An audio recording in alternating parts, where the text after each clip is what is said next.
Mr. Villain is a high-ranking officer in the Evil League, an organization determined to wipe out humanity and claim Earth for their home planet. Unlike other sinister groups, however, they have days off. On one such day, Mr. Villain visits Wine & Zoo, where he enjoys a day of relaxation. As he joins the crowd to view the pandas, he reveals that his day off typically starts with a good meal and a visual treat. For him, watching pandas at the zoo is a favorite pastime. Children watch with confusion as he obsessively takes picture after picture of the pandas. One cheeky kid accuses him of overdoing it, but Mr. Villain ignores the comment, too engrossed in thinking about how to increase the panda population once humanity is wiped out. After snapping the pictures, he moves on, eager to distance himself from work. He avoids co-workers in public, pretending not to recognize them when they cross paths at the office later. But on this particular day, Mr. Villain must be cautious of the Rangers, those pesky humans who always oppose the Evil League. Although he respects their skills, Mr. Villain has no intention of battling them on his day off. His worst fear is realized when someone taps his shoulder.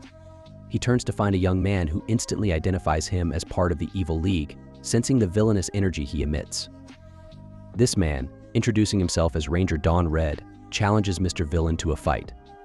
The villain, uninterested in fighting in front of pandas, proposes a temporary truce, revealing his love for the animals. Surprised, Red admits he also likes pandas. Mr. Villain compliments his taste but quickly notices aquarium tickets in Red's hand, suspecting the Ranger is lost. Red sheepishly admits it. Mr. Villain guides him to the train station, but as Red leaves, he panics, forgetting which train to take. After a peaceful day at the zoo, Mr. Villain heads to a convenience store. Upon entering, we get a glimpse of his demeanor both on duty and off. The store clerk greets him as she restocks magazines, but he focuses on the limited edition issue that includes a panda figurine. Playing it cool, he buys a black coffee and cup noodles, but disaster strikes when he can't find his favorite red sweet potato soft serve. In its place is a strawberry mochi bar. Anger brews inside him as he reluctantly chooses the mochi, vowing to make humanity pay if it tastes bad. The clerk, sensing his frustration, hopes he enjoys the alternative. He tries the ice cream at home and, to his surprise, enjoys it, enough to consider sparing the convenience store when humanity is eventually eradicated. Meanwhile, Ranger Red visits the same store, asking the clerk for directions yet again. The store attendant, recognizing him, can't believe this hero is so hopelessly lost. She informs him that his destination is in a completely different area, leaving him once again off track. On another day off, Mr. Villain begins with his morning skincare routine, proving that even villains care about looking good. After checking his fridge and finding only eggs and milk, he whips up some rock toast. While eating, he recalls the day he fell in love with pandas during a reconnaissance mission to the zoo. Initially there to investigate whether the humans had any secret labs, he left that day as a devoted panda fan. The flashback ends, and he grabs his coat to head to the supermarket. Just before he leaves, Ranger Red appears again, thanking him for his earlier help and offering a box of panda cookies as a token of gratitude. Mr. Villain tells Red that he knows the drill and takes his leave with a casual wave. Red, curious, asks if the truce is still in effect for the day. Mr. Villain heads into the shop, reminding himself that on his day off, work is strictly off limits. That evening, he reflects deeply on how much he values his time off, even adding quality sleep to his list of essentials. The most important rule for him, though, is staying as far away from work as possible. He recalls narrowly avoiding a co-worker at the supermarket and smoothly denying any connection when asked about it at work. At the moment, Mr. Villain is fuming. He had looked forward all week to enjoying a mild curry on his day off, but the shop only had the extra spicy version, which he can't handle. His rage builds, and he seems on the verge of an elimination spree. But just then, a surprise panda special airs on TV. The sheer cuteness instantly calms him down, making him remark that cuteness saved the world that day. On another day off, Mr. Villain is at the mall when two kids, Mogi and Sora, suddenly grab his coat and call him daddy. Both parties pause. Realizing the mistake, these kids' real dad seems to have vanished while on a milk run. Soon after, Mr. Villain finds himself taking them to the food court, where they ask for ice cream. When he inquires, they reveal that their parents never taught them not to accept treats from strangers. As they approach the counter, Mr. Villain insists on getting ice cream in cups, not cones, to avoid spills. The kids protest, arguing that cones are cooler. After a brief standoff, he concedes and buys them the cones they want, warning them not to drop them. The shop attendant assumes Mr. Villain is their father and smiles at their interaction. The kids loudly thank him, making sure to emphasize that he's a stranger and not their dad, causing the server to freeze in dread. Mr. Villain quickly hushes them, warning them not to call him that in public. As they leave, Sora drops her ice cream and starts crying.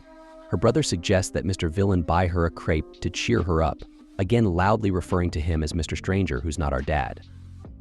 This draws attention from nearby shoppers, and Mr. Villain, embarrassed, asks them to stop. After cheering Sora up with the crepe, Mr. Villain escorts the kids to the Lost Children's Center, where they part ways. He advises them to stay close to their father in the future, certain that he'll never see them again, as humanity will likely be wiped out before they grow up. Still, he promises to remember the warmth of their small hands. As Mr. Villain walks away, Mogi and Sora's demeanor changes. Mogi comments that he wasn't as evil as she expected, while Sora notes that even enemies have all kinds of personalities. They reveal they were observing Mr. Villain this time, but their next encounter will be different. Red appears, thanking them for their help. The children, impressed he made it to the Lost Children's Center by himself, tease him about his poor sense of direction. The ice cream attendant, seeing the kids leave with Red, is shocked to realize Mr. Villain wasn't their father after all. The twins mention they need to hurry home, or Blue and Pink will worry, confirming their connection to the Rangers. Meanwhile, Mr. Villain is completely absorbed by a pop-up panda fair and decides to buy all the panda merchandise. Back at Evil League HQ, a new recruit arrives, thrilled to finally be assigned to Earth and work under Mr. Villain's command. However, out of respect for his immense strength, no one dares speak his name, simply referring to him as the General.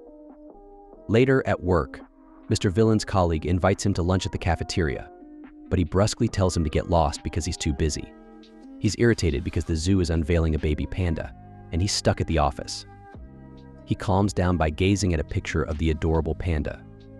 Later, he enters the main office and notices the newcomer still working, even though his shift ended long ago.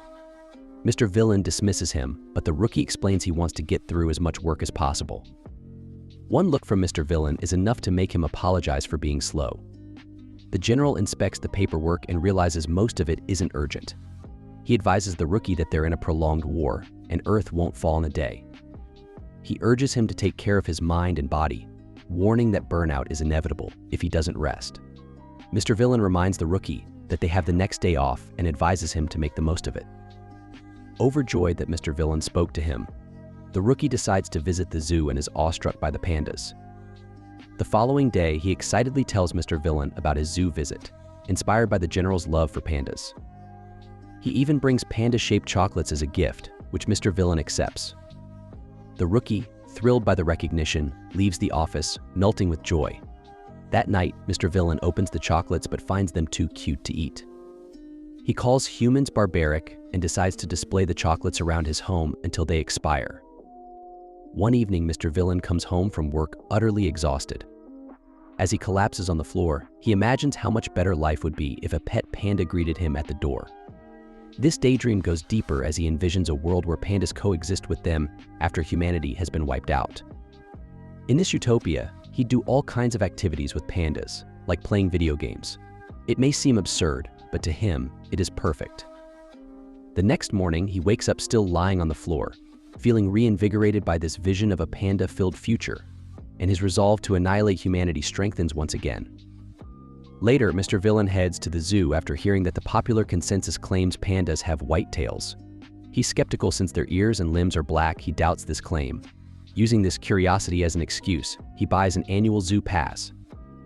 Determined to confirm the panda's tail color, he waits at the panda enclosure for 3 hours, alongside a kid who's just as curious.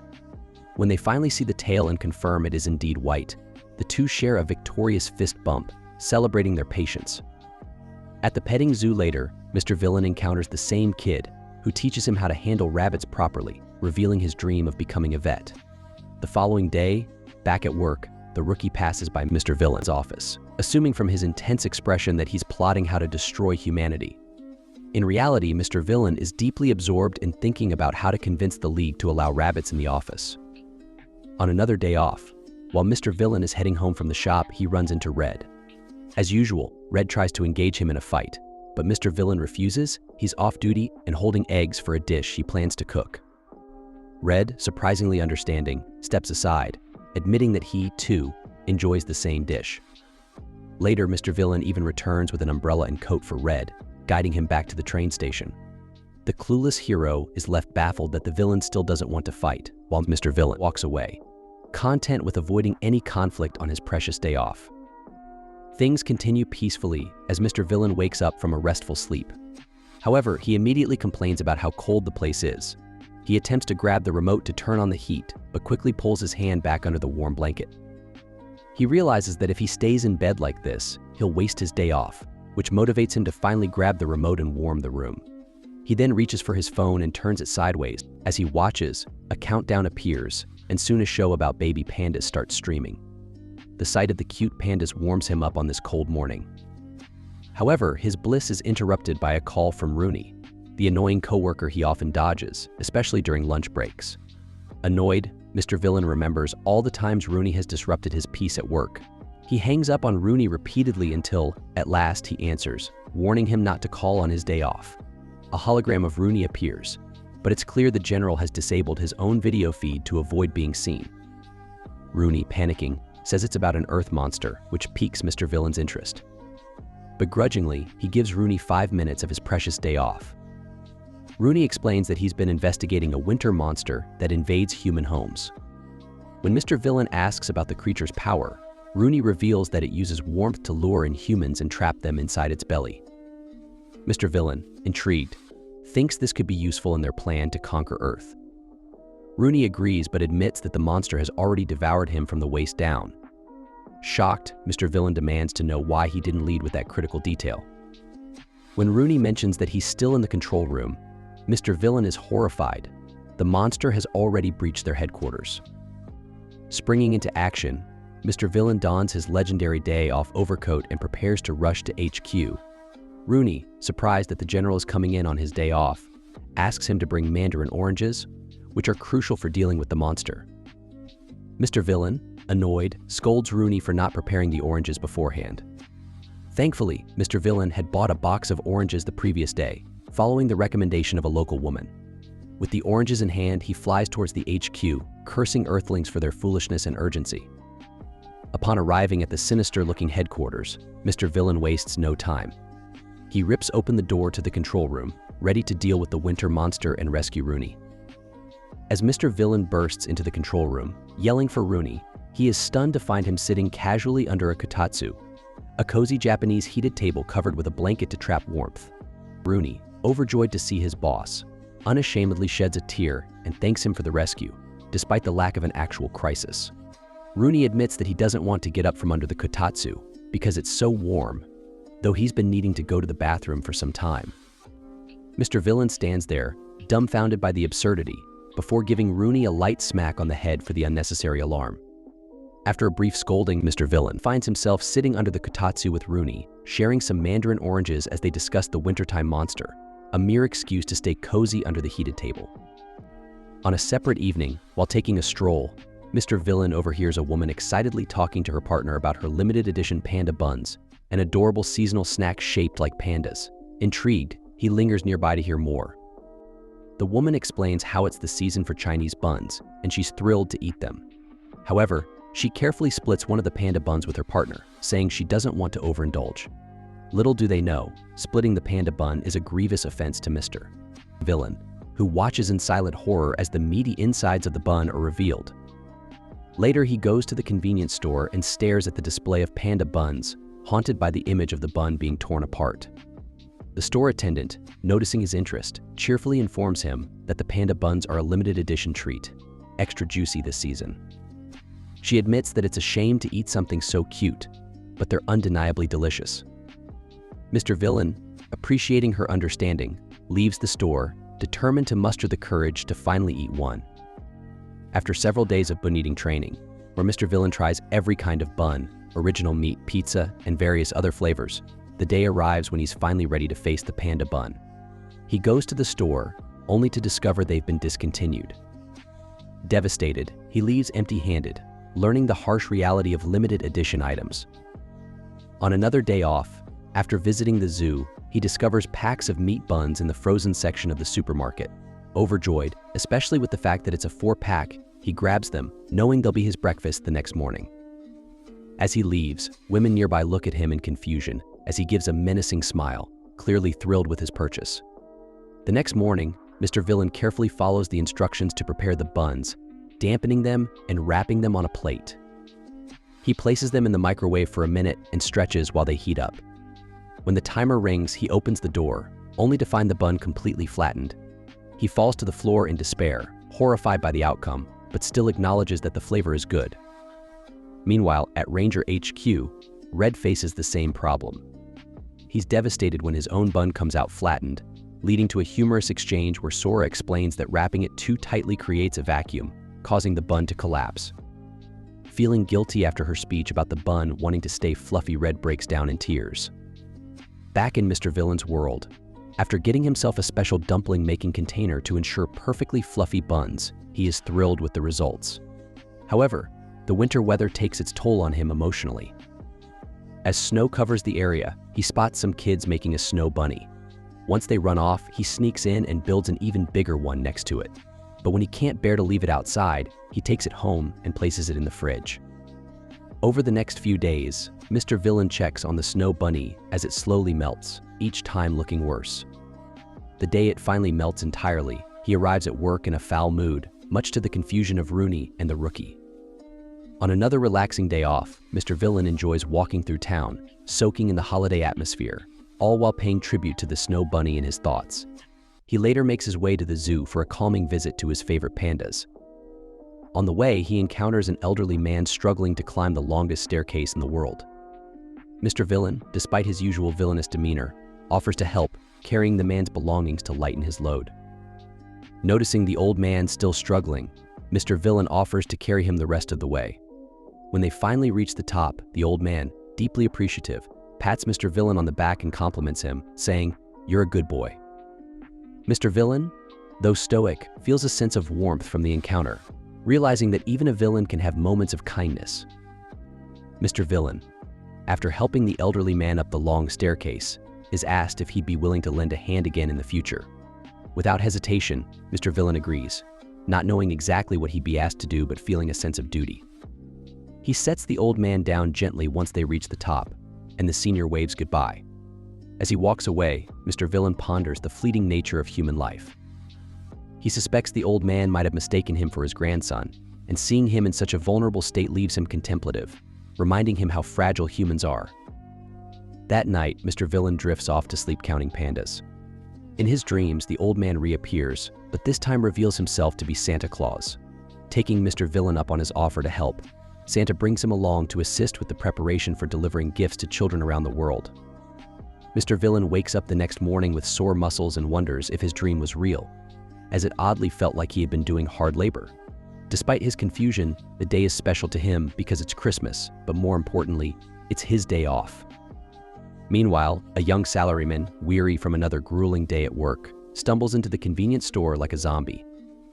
Recently entering the workforce, he had imagined his life would be filled with late-night outings and fun activities, but the brutal reality of adult responsibilities has worn him down. On his day off, instead of going to the gym or hanging out with friends, he finds himself stuck at home doing laundry just to ensure he has clean underwear. The guy sulks as he picks up a ready-made meal, realizing how expensive this habit is, but he feels too tired to cook for himself. As he mindlessly makes his way through the store, he spots Mr. Villain, grinding his teeth while staring at something with an intense gaze. The salaryman turns pale, thinking that this dangerous-looking man must be one of those stereotypically dangerous people who live downtown. He decides to keep his distance. However, he's taken aback when the mood changes as a store attendant approaches Mr. Villain. The salaryman listens in on their conversation, shocked to hear the general express his disappointment that the Chinese buns have been discontinued. The attendant apologizes, knowing that the buns were his favorite after-work treat. Listening to the exchange causes a paradigm shift in the salaryman's mind. He sees how even someone like Mr. Villain rewards himself for hard work. Inspired, the young man decides to treat himself as well, picking up some pudding on the way out. Later, the more cheerful salaryman returns to the store after another tough day. He chats with the store attendant just as Mr. Villain had and purchases her recommended items. He learns that earlier in the day, Mr. Villain had been there and had bought cherry blossom flavored tea. The salaryman walks through the park afterward, admiring the cherry blossoms as their petals fall around him. He picks one up and tastes it, wondering if it matches the flavor of the tea. He gives no verdict, simply carrying on with his walk. On another visit to the store, the salaryman encounters Mr. Villain again, this time watching the attendant build up suspense before announcing new ice cream flavors, strawberry and banana. Both Mr. Villain and the attendant express their opposite flavor preferences. The salaryman tenses up, expecting some kind of intense reaction from Mr. Villain. Instead, the general surprises him by deciding to get both flavors because the attendant's recommendations have never failed him. The lady feels slightly guilty for making him buy two, but Mr. Villain assures her that it's fine since he won't be able to come the next day. Amused, the salaryman also ends up buying two ice creams, inspired by Mr. Villain's logic. As the general walks home, pondering which flavor to try first, he isn't in a rush since the following day is his day off. Deciding to treat himself further, Mr. Villain visits a local cafe known for its intricate latte art. Upon entering the tranquil shop, the barista greets him with a cool welcome. Mr. Villain takes a seat next to the only other customer and is captivated by an unusual contraption behind the counter. Startled, he speculates that it's some kind of experimental device. The barista, noticing his interest, explains that it's a siphon coffee maker, a method the shop prefers for brewing their coffee. Mr. Villain, watching the process in action, can't hide his amazement and gives an exaggerated reaction to the brewing technique. The barista smiles, explaining that while regular coffee brewing is nice, the siphon method is a unique experience they like to offer to their customers. Mr. Villain nods, fascinated by this new discovery. Mr. Villain, excited to discover that there are multiple ways to brew coffee, gets startled by the loud milk steamer. He can't fathom why it takes so much noise for just one cup of coffee. His tension eases when the barista presents his drink, a panda-decorated latte, and urges him to savor it slowly. Mr. Villain immediately whips out his phone and, like a paparazzo, takes endless photos of the adorable latte art, comparing the panda to a charming celebrity. He hesitates, unsure how to drink something so cute, but after contemplating from every angle, he finally takes a sip. His worst fear materializes. The panda starts to disappear with each gulp. The general slams the table, calling the latte merciless as he watches the panda deform into a shapeless mess. Just as he's lamenting the fate of his drink, he hears a soft voice. It's the panda itself, reassuring him that this is its destiny. Mr. Villain, still anguished, finishes the latte with a newfound sense of duty, silently shouting for the panda as he drinks the rest. The other customer, witnessing the spectacle, wipes a tear from his eye and orders another panda latte for Mr. Villain, as a small gesture of solidarity. Mr. Villain accepts the second latte with gratitude and struggles home, now lugging a ridiculous number of milk cartons that he impulsively purchased for meal prep. He plans to use them for stews, pudding, and almond jelly, all while using panda-themed decorations inspired by his cafe visit. Knowing his upcoming work schedule is packed, he's excited to make these dishes in bulk. When he reaches the stairs leading to his apartment, it feels like he's about to embark on an epic climb. With each step, the bags cut into his shoulders, but the thought of the delicious stew awaiting him fuels his determination. His muscles scream for rest, but his iron will carries him to the top, victorious. As he revels in his small triumph, a neighbor passing by gives him a confused look, but they exchange polite greetings as if nothing unusual had happened. One night, after a field operation, Mr. Villain engages in an intense battle with the Red Ranger. Dodging punches, he barely survives the fight, but the next day is his day off, and he heads out to enjoy the cherry blossoms. Unfortunately, the flowers have already fallen, much to his disappointment. What's worse is that he packed a lunch, hoping for a scenic picnic as suggested by a news broadcast. In the park, he spots a little girl collecting fallen petals. She stares at him for a moment before reaching for one of his rice cakes. Mr. Villain lets her have one, scolding her lightly for taking food from strangers. As she devours the rice cake, he sees how hungry she is and tells her to eat as much as she likes. He facepalms, joking that he might just have to wipe out humanity for this. She happily grabs another rice cake after getting his permission. The girl asks if he came to see the blossoms, and he admits that he arrived too late. As she finishes eating, she holds out her hands, causing the petals to fly back to the trees, triggering a brief return of the blossoms. The general is amazed by the sight. enchanted by the short-lived beauty of the cherry blossoms, which is unlike anything from his home planet, where flowers stay until they wither. When he turns to thank the girl, he finds that she has vanished, leaving only a pile of petals. Mr. Villain returns to the tree several times, always with a packed lunch, but never sees the mysterious girl again. He resolves to visit the tree again when the flowers bloom next year. Meanwhile, the Pink Ranger, who dutifully fights the minions of evil each day, is growing tired of the full-body tights she's required to wear as a hero. Despite effortlessly defeating enemies, she secretly dreams of being a magical girl, wearing cute costumes and using more delicate powers. The idea makes her cringe, as she doubts she could ever pull off their charming aesthetic, but the desire lingers deep within her. Pink Ranger heads back to town, reporting to HQ that the recent skirmish with the enemy has ended.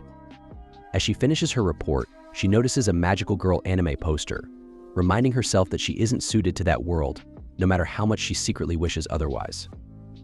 When she returns to the Ranger house, Pink starts frantically searching for her magical girl keychain wand, which she always keeps in her purse as a good luck charm. She can't find it anywhere and realizes it must have fallen out while shopping earlier. Meanwhile, Moji and Sora ask Blue if he's going to pick up Red, since Red is more directionless than a broken GPS. Blue has no patience to wait for Black, so he brushes past Pink, asking what she's up to. Annoyed, Pink gives a curt response, to which Blue comments on her wearing glasses, something he doesn't usually see. Pink internally freaks out, hoping he doesn't notice her magical girl obsession. Pink tries to shut down the conversation, but Blue continues teasing her about her lack of cuteness in retaliation. She snarks that Red is the cute one, leaving Blue stumped just as the twins kick him in the leg, telling both Rangers to stop bickering. As Pink leaves the house to search for her keychain, Blue's words echo in her mind, reinforcing her belief that she's not cute enough to be a magical girl. She retraces her steps through town, even asking a local stray cat for permission to check under its bench to no avail. With no luck, she finally heads to the local police station, hoping someone has turned in the keychain. Her face lights up when the officer hands it to her.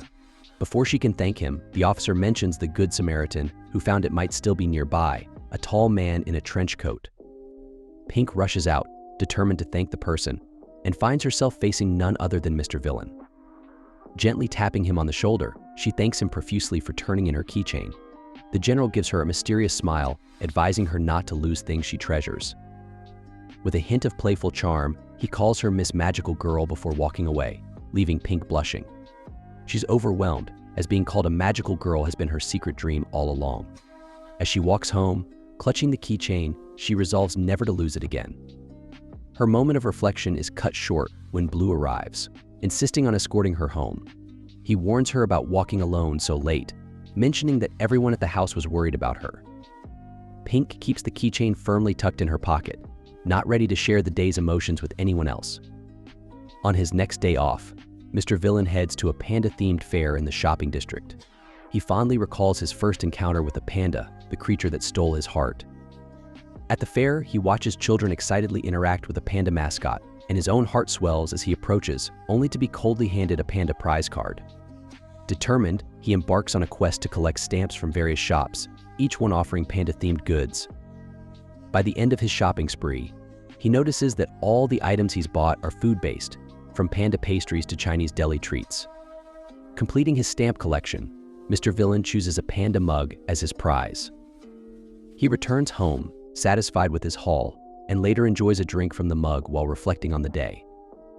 Another day off rolls around, and Mr. Villain decides to clean his apartment, catching up on chores he's neglected. His efforts are rewarded when a new special panda video is uploaded by the zookeepers. Later, he heads to the park, happy that he left his laundry out to dry. He spots the same stray cat from before and sits on the bench beside it. Knowing humans love cats for their aloof charm, Mr. Villain muses about how valuable it would be to win the creatures over to his side. He tries to interact with the cat, but it ignores him, until he starts meowing in an attempt to communicate. Unbeknownst to him, Pink is nearby, watching from a hidden spot. She blushes, embarrassed by how cute Mr. Villain is when he's trying to charm a cat, despite being on patrol. On another day off, Mr. Villain stops at the supermarket and later relaxes in the park, sorting through his growing collection of panda photos. While there, he overhears a conversation between two people, Hai and Ya, discussing how Ori Haim and Hikoboshi will fail to meet again for another year. a story he finds surprisingly relatable. He listens intently as Heike mentions how it always rains, preventing these two mysterious figures from meeting. Ya, on the other hand, remains hopeful, thinking that this year might be different, even though the forecast calls for rain on the 7th. Mr. Villain, trying to piece together the story, assumes that Oraheim and Hikoboshi must have some sort of yearly date that keeps getting ruined by the weather.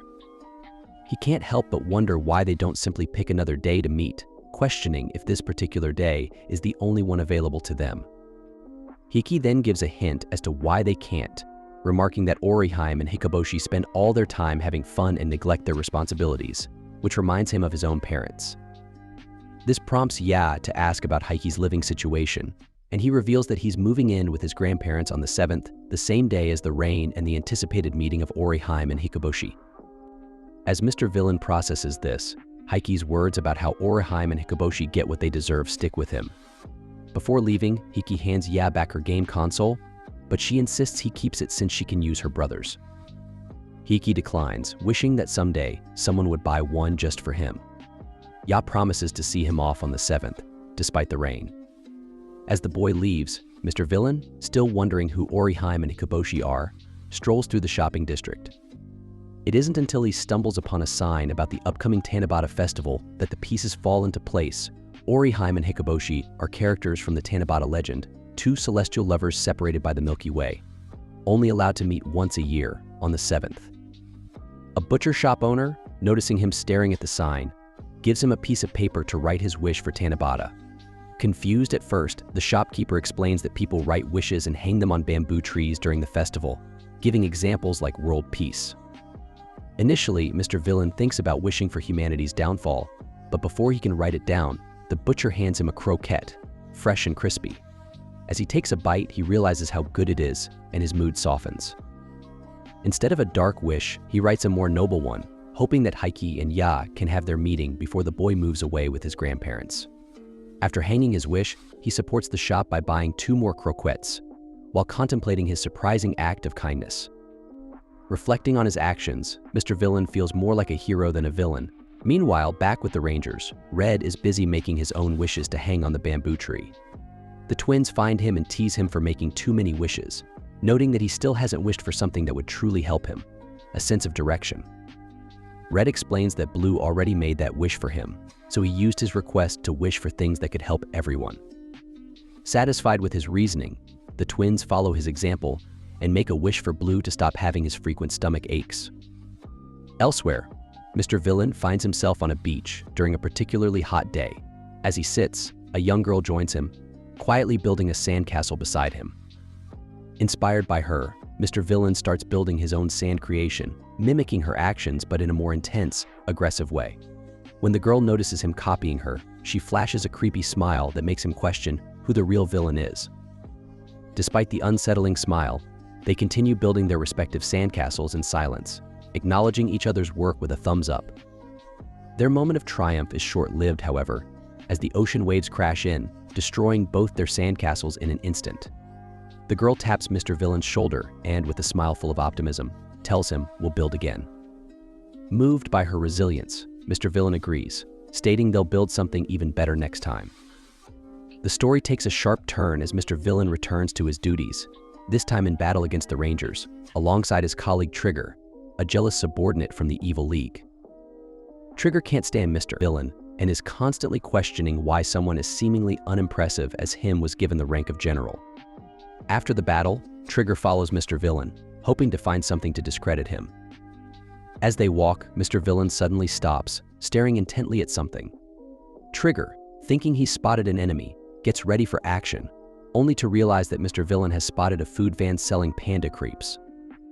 Confused and disappointed, Trigger decides this is the moment he's been waiting for, to expose Mr. Villain's secret love for pandas and ruin his reputation among their evil peers. Mr. Villain decides to take a few pictures with Trigger, much to the latter's annoyance. Trigger, already frustrated, hands the crepe over in a huff, while Mr. Villain, not knowing where to start eating from, stares at the snack in a moment of hesitation. Trigger is utterly confused and, in his rising irritation, jokes that he's so triggered he's gone from anime to manga. The general, completely unfazed, tells Trigger that in the future, on his days off, Trigger should avoid addressing or interacting with him altogether. Back at headquarters, Mr. Villain works at lightning speed to finish his tasks early, so he can catch a special documentary on pandas. However, a sudden work emergency causes him to stay late, and he ends up missing the show. Exhausted, he tries to sleep but finds himself restless, remembering the human technique of counting sheep to fall asleep. Substituting sheep for pandas, he hopes it will help him doze off, but the method proves ineffective. The next morning, he drags himself to work like a zombie. When his subordinate Rooney asks about his sleep issues, Mr. Villain explains the panda counting fiasco. Rooney laughs and explains that humans count sheep because sheep sounds like sleep, not because of the animal itself. Mr. Villain realizes his mistake, but as Rooney continues talking, the general dozes off, dreaming of being surrounded by pandas, pointing to a bright object in the sky and declaring it to be his home planet. In the midst of his daily battles, we see a heated clash between Mr. Villain and Red, the Ranger. They fight in a park, with Red impressing the villain with his agility. However, Mr. Villain quickly overpowers Red, preventing him from transforming. Just as the situation escalates, both sense something and pause. They spot a crying boy clutching a panda toy. Mr. Villain realizes they've accidentally fought their way into a zoo. Red approaches the boy, comforting him and finding out that he's lost his mother. Mr. Villain, trying to hide his love for pandas, glares at the boy's toy, which only makes the child more upset. Red reassures the kid, stating that he'll protect him because children are the future. Amused, Mr. Villain smirks, but his attention is drawn back to the panda. The zoo's intercom announces that there is a lost child, matching the boy's description, and Red promises to reunite him with his mother. Mr. Villain, in a rare moment of compassion, directs Red to the Lost Children's Center. As he changes into his casual day-off outfit, he declares that he's letting them go this time only because of his panda obsession, making it clear this leniency won't happen again. As Red walks away, clearly confused about where to go, Mr. Villain sighs and corrects his direction. Afterward, the general calls HQ, informing them that he couldn't complete the mission. They suggest he head home since it's nearly closing time, but Mr. Villain, seeing there's still time, decides to browse the gift shop. Inspired by the boy's toy, he heads to the stuffed animal section, trying to choose between a realistic panda plush and a caricatured version. He's surprised by how soft the caricature is and finds himself unable to put it down, ultimately buying both. When the shop attendant asks if they're for someone special, Mr. Villain, with no shame, bluntly admits they're for himself. At HQ the next day, Mr. Villain is exhausted again. Rooney suggests he go home, as the executive meeting had gone long. However, Rooney catches Mr. Villain's attention when he mentions discovering a new territory, the panda's habitat. With an evil laugh, Mr. Villain dramatically declares that he'll visit the area on his next day off. The following day, Mr. Villain heads to the specified location, eager for a panda-filled adventure. However, arriving too early, he passes time by taking pictures of a panda statue. Once the theme park opens, he enters, only to be confused by the complete absence of real pandas. His first impression is that the place doesn't look like a panda sanctuary, and he starts to suspect that Rooney might have done sloppy research. Still, he decides to investigate. Overhearing a young couple excitedly rushing toward the ticket booth for rides, Mr. Villain follows them, curious about what kind of place this is. He buys an adult pass and listens as a child excitedly talks about riding a horse, sparking hope that pandas might be hidden deeper inside. However, after riding a carousel and a few progressively turbulent rides, Mr. Villain starts to wonder if this place is more of a training ground than a panda sanctuary, as he has yet to see any pandas in sight. Feeling a bit dizzy, Mr. Villain takes a seat on a bench, hoping this isn't some sort of ranger training facility. He's soon joined by a random old man, who, noticing Mr. Villain's confusion, starts to share unsolicited wisdom about the park. The old man loves the area because it allows everyone to embrace their inner child, pointing out the joyful faces around them, from kids to adults, all escaping their everyday troubles. Mr. Villain turns to respond, but is surprised to find the man's grandson in his place. The child excitedly informs Mr. Villain that the park has pandas he loves to ride before running off with his grandfather, leaving Mr. Villain in silence. After that unexpected lecture, the general concludes that amusement parks aren't ranger training facilities after all, but regrets not asking the kid where to find the pandas. As he wanders through the park, he stumbles upon a souvenir shop filled with panda merchandise. He starts rummaging through the typical items until he finds panda toys in a capsule. Frustrated by humanity's obsession with cute toys, he decides he must save them and ends up buying them all. Once he's acquired the toys, Mr. Villain lines them up and takes pictures. But while enjoying various rides around the park, he still doesn't catch a glimpse of the actual pandas. Noticing his depressed demeanor, a staff member approaches him and, after listening to his woes, directs him to the panda ride. To his surprise, he learns that he can actually ride on pandas, and he excitedly jumps on one of the cars. The next day, he informs Rooney that the pandas at the park are just themed rides, not real animals, but he presents Rooney with a souvenir. They chat about the wonders not found on their home planet, sharing a moment of camaraderie. Another day off rolls around, and Mr. Villain decides to visit the zoo to observe pandas up close. Upon arriving, he greets a fellow observer and spots a Chad-looking panda mewing cutely, which annoyingly reminds him of Trigger. Upset that he was reminded of work during his day off, a personal violation of his creed, Mr. Villain can't help but think that the panda is low-key handsome.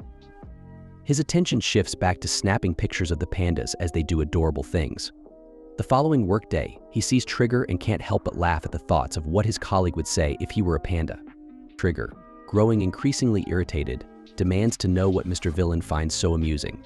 That night, Mr. Villain dreams about a panda wiping away its black marks. When he shares this dream with Rooney while they enjoy oranges, Rooney suggests it might be a manifestation of some trauma. In a surprising announcement, Mr. Villain reveals that the pandas from the zoo will be returned to their natural habitat, which leaves him emotionally devastated. His knees still ache from the drop of despair. Later, he and Rooney engage in a playful showdown to see who can create the best orange art, drawing the attention of their coworkers peeking through the office door. When they run out of oranges, Mr. Villain surprises Rooney by bringing out a box for them to continue their artistic endeavors. After a fun session, they eat their creations and brainstorm ways to teach their colleagues how to make orange art. As the gift-giving season approaches, the top admin at HQ asks Mr. Villain if he wants to participate in a present exchange that humans enjoy. He contemplates the meaning of gift-giving until bedtime when he dreams of Santa Claus, who explains how much joy it brings the giver to see the recipient's reaction. Later, Mr. Villain and Rooney engage in an intense gift exchange, both presenting each other with boxes of oranges. They return to the office to enjoy their fruity gifts, sharing them with their colleagues. Trigger eventually discovers the festivities and questions what's happening. Mr. Villain proudly gives him a milk-flavored treat as part of the celebration. Meanwhile, at Ranger HQ, Black surprises everyone with presents to enjoy on the festive day. Mr. Villain later experiences an internal dialogue with various versions of himself advocating for the salvation of different animals amidst their plans to destroy the world. The discussions take a wild turn when his villain persona argues for saving cats. Startled, he jolts awake, relieved that it was just a dream, and finds comfort in petting his panda toy.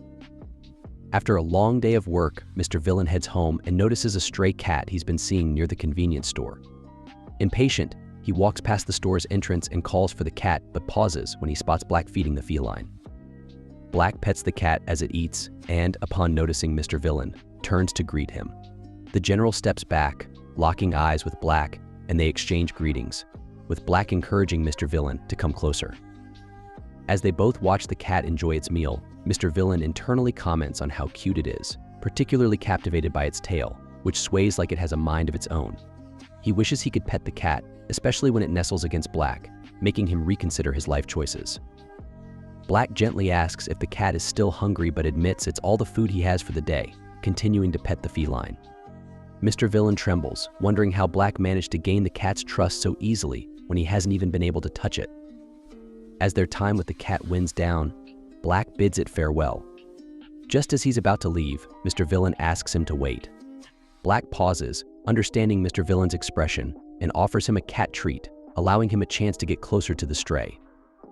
Mr. Villain finally figures out that to win over the stray cat, he must use its favorite food. After this, Black heads home to find the twins eagerly waiting for him. They welcome him back, playfully noting that they haven't seen him in a while since he usually sleeps when they're awake. He happily picks them up, but Sora kicks him when he jokingly comments on how heavy they've gotten. He puts them back to bed and watches them sleep, revealing that the cat reminds him of the twins, which is why he feels compelled to help it. His thoughts drift back to Mr. Villain, realizing that the intel about the villain frequenting the store is accurate. Finding Mr. Villain odd, Black simply assumes he has a fondness for cats. Meanwhile, at the mart, Mr. Villain quivers with excitement as he watches the cat eat the treat given to it by Black, expressing his gratitude to the Earthling. Later, Red has a dream about battling Mr. Villain in an intense fight, and the others discuss how strange he is. Upon waking, Red tries to go on patrol but is stopped by Blue. In the shopping district, the Setsubun event is in full swing, with families and children interacting with various stores. Mr. Villain finds himself intrigued by a special bean powder said to drive away devils. As he analyzes its composition, two old ladies interrupt him, offering him some mochi and warning that it's hot. Having seen it before, he knows it needs to be cooked before eating. When he takes his first bite, he's surprised by its stretchiness. Fighting to get a proper bite, Mr. Villain starts to speculate that the mochi could be a soft biological weapon disguised as food. He manages to snap a piece off and is amazed by how delicious it is. The old ladies notice his enjoyment and give him different flavors of mochi, each just as stretchy and delightful as the last. By the time he heads home, he acknowledges he's definitely overeaten. Back in his lair, Mr. Villain cracks open his laptop to get some work done from the comfort of his living room. He decides to take a break, grinning cheekily at his ice cream treat, waiting for the perfect occasion. Before indulging, he heads to his panda-themed items cupboard and picks out a mug to make a nice cup of coffee. After preparing his drink, he finally grabs the glistening ice cream and enters the living room to enjoy the hot and cold combination. Just as he opens the ice cream, an urgent alert interrupts him. He quickly sets the frozen treat down to tackle the pressing issue. However, more urgent matters keep popping up, making him increasingly agitated, and a dark aura begins to envelop him. After some intense problem-solving, things finally settle down. Mr. Villain remembers his ice cream and is sure it's melted by now. He examines the treat and sees that while the edges are melty, the rest is still solid.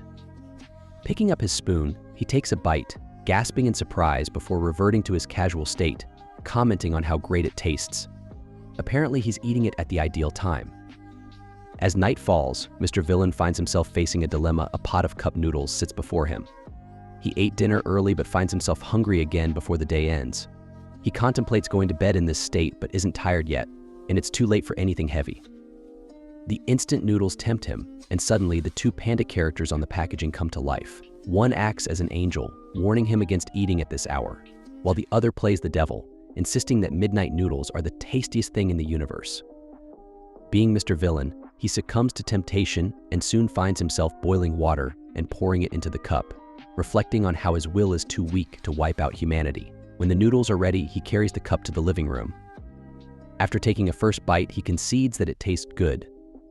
Realizing it's getting late, Mr. Villain also remembers he needs a shower but decides to skip it since he worked from home all day. Instead, he opts to organize his panda photos.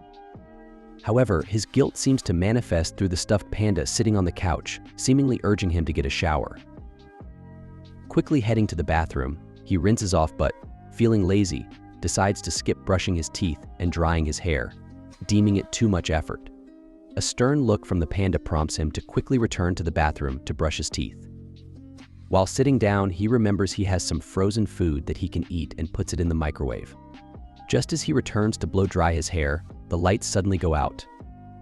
The general springs into action, suspecting an enemy attack as the lights go out. He quickly transforms and dashes outside, ready to confront the foe, only to find no one around. After checking the vicinity, he returns inside and realizes the cause of the outage was a tripped fuse due to the high load of all his appliances. He promptly turns off the AC and TV, dries his hair without incident, and goes to bed satisfied, grateful for another day's achievements, largely thanks to his trusty panda.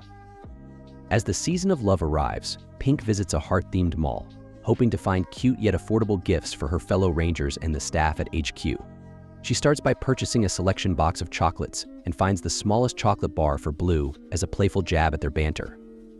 Next, she searches for something for Red, wanting to get him a decent gift as the leader. Contemplating an edible map, she hesitates, fearing it might offend him due to his terrible sense of direction. Ultimately, she plays it safe and buys him a nice chocolate set. Continuing her shopping, Pink looks for a more mature gift for Black and stumbles upon a magical girl display. Unable to resist, she buys something from it, which reminds her of Mr. Villain, who once referred to her as a magical girl. Blushing at the memory, she wishes she could buy some chocolates for him too. Valentine's Day arrives, and Pink gives Blue his gift, He understands their relationship well enough not to complain, just hoping she hasn't been too stingy with Red and the others. Pink reassures him that she got proper gifts for everyone, and Blue finds the chocolate sweet as he heads upstairs. However, Halsin demands his thanks. Later, White Day comes, where those who received gifts on Valentine's Day reciprocate. The Rangers head to the mall to buy gifts for Pink, splitting up to quickly find their desired items. Blue struggles, knowing Pink will be extra critical of his choice.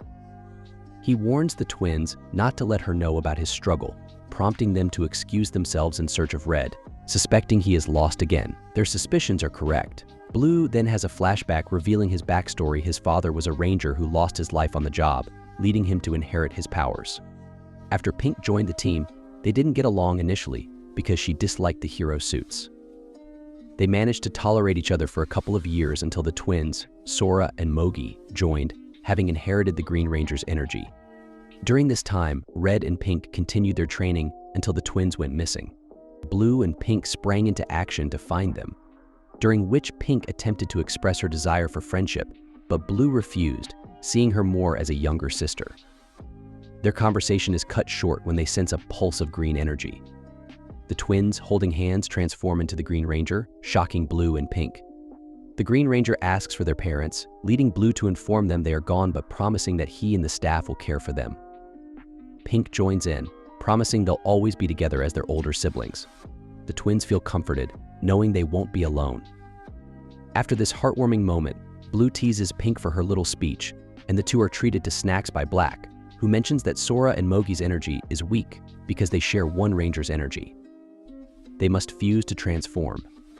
Their talk then shifts to finding Red, which would complete the team.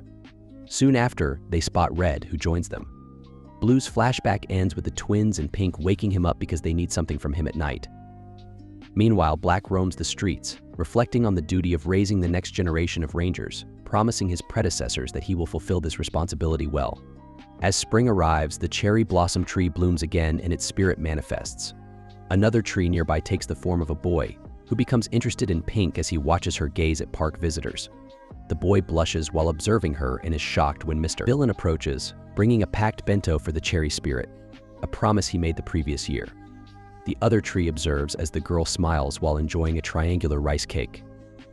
The boy gets Mr. Villain's attention by throwing a branch and questions why he gets to talk with the cherry blossom spirit. Mr. Villain corrects him for throwing sticks at an adult, but the boy quickly hands him a mud triangle, thinking it's a shape the girl would like, given her reaction to the rice cakes. The boy watches from his vantage point as Mr. Villain hands over the mud triangle, and he returns to report that the girl was pleased with her gift. The boy beams, feeling happy that he made first contact, all thanks to a stranger. On his next day off, Mr. Villain strolls through the park and encounters the boy tree spirit, who is busy making more mud balls. He advises the boy to create something edible and wonders why he spends so much time outside, hoping he'll head home when he's done playing. To help them connect, Mr. Villain decides to set up a classic cup telephone since the two trees are far apart. The boy blushes when he hears the girl's voice for the first time. She informs him that the cherry blossoms will soon scatter, meaning she won't be around much longer. Gathering his courage, the boy admits he's been watching her. His creepy riz seems to work. Mr. Villain excuses himself, but when he returns to the park on his sacred day off, he discovers the boy tree has been uprooted. Devastated, the cherry blossom spirit vanishes, knowing she won't see him when she blooms next year. The boy regains consciousness, finding himself transformed into a bench closer to the cherry blossom tree, allowing him to interact with her more when she blooms again. One rainy day, Mr. Villain finds a robot cat, not from Earth, that refers to him as a human in its weakened state. Though his intuition tells him not to get involved, he returns to leave his umbrella for the cat to shelter it from the rain. Later, he encounters the robot cat again and decides to leave his umbrella, realizing it's supposed to rain. The cat has a flashback revealing its name, C018, and its abandonment by its creators because it failed to defeat any humans. Upon waking from the flashback, C018 sees Mr. Villain charging it with a power bank. Trying to prove its worth, the cat attacks him, but Mr. Villain responds by bringing it food. Despite acting aloof, the cat allows him to pet it as it rests. Mr. Villain recalls Rooney advising him to bring in any suspicious objects, as other species are looking to invade Earth and develop weapons. As he builds rapport with C018, he decides to bring it to HQ, but he feels guilty when Rooney and the scientists take it for experimentation. Later, Mr. Villain is called to the lab, where the cat is fine but a bit hostile towards Rooney. The pencil pusher informs him that they serviced the robot and found it's not a threat. He suggests Mr. Villain keep an eye on the cat by having it live with him, shocking the general. Mr. Villain immediately starts preparing to accommodate his new pet, while the cat demands Rooney deactivate it and put it in storage. Interrupting, Mr. Villain asks the robot to pick its preferred bed, and the cat reluctantly allows him to choose. Mr. Villain opts for a panda-themed bed, and when it arrives, the robot admits it was hesitant to come but finds the bed comfortable. As the cherry blossom season arrives again, the tree doesn't bloom, leaving the bench spirit upset. Mr. Villain cheers him up with triangle rice cakes, later noticing a single bud swelling from the tree's branches, instilling confidence that it will bloom next time. During his next visit, he brings enough rice cakes for both the spirit and the pink-haired girl, hinting at his belief in their love. That night, the flowers bloom, and the girl with pink hair appears as the boy confesses his love. Mr. Villain visits the park to enjoy the blossoms, finding it amusing that both spirits use him as a messenger to pass compliments to one another. They eventually stop their indirect communication and officially confess their love for each other. On another day off, Mr. Villain heads to the shopping district, where he keeps dodging Red Ranger, who keeps popping up despite being enemies. Mr. Villain's frustration grows until Red approaches him, gifting him panda chocolates as thanks for previously offering an umbrella during the rain and helping with directions. Mr. Villain appreciates the thoughtful gift, especially because it's panda-themed. Later at the Ranger house, Pink walks in to find Blue and the twins napping together. She encourages Red to join them for a picture to send to Black, who enjoys capturing moments like these. Black wakes up to the message and sets it as a screensaver before getting alerted to face a threat. The Rangers have a fierce showdown with the Evil League, resulting in an intense clash. The following day, Mr. Villain wakes up on his day off, prioritizing relaxation and choosing to ignore all the Rangers as he strolls through the city, determined to enjoy his precious time without work.